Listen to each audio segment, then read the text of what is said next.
Louisiana Governor Jeff Landry has been vocal in his support for parent choice in public education. He made his intentions known in his inauguration speech. I believe the most important voice in a child's education should be that of their parents.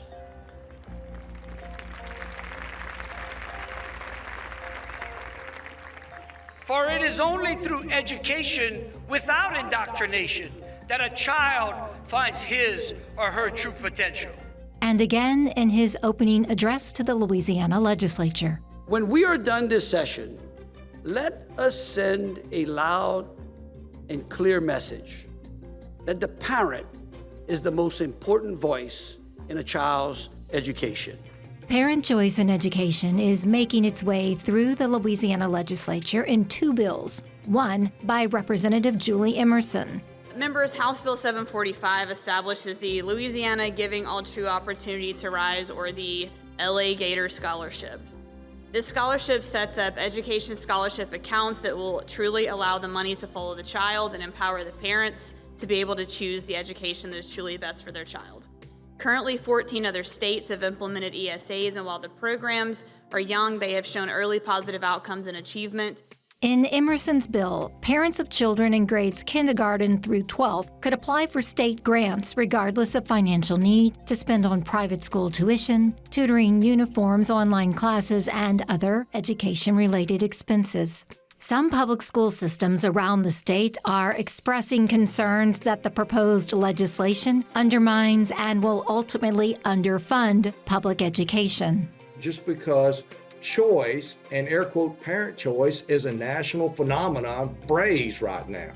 It's like everything else. It's a fad, and because we don't know the unintended consequences, we have yet to find a state that has seen success with implementing school choice and ESAs that does not run the state into a fiscal cliff of an exorbitant amount of money that no one can project or predict.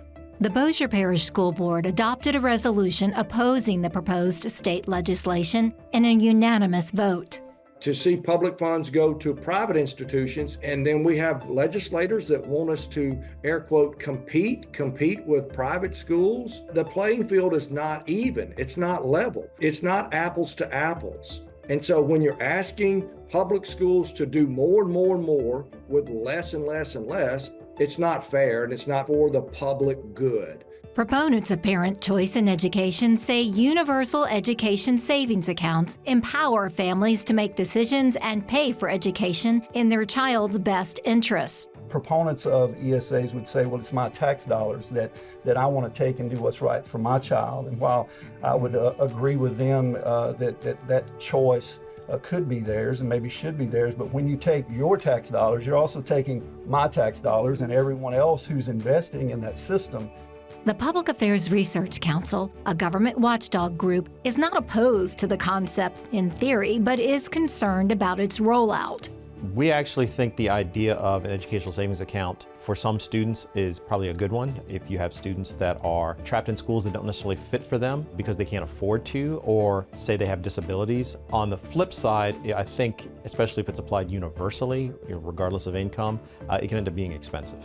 Some of the estimates are in the $200 to $300 million range for the first 3 years of the program, and the program is phased in. So we think it could be a couple of years before you see the real impact, so maybe you're in 5 or 6. And our estimate is about $520 million. And that's the big cost driver there. The Louisiana Gator Scholarship Program would offer grants ranging from $5,100 upwards to $15,000 a year. The bill does require some accountability from participating schools and students.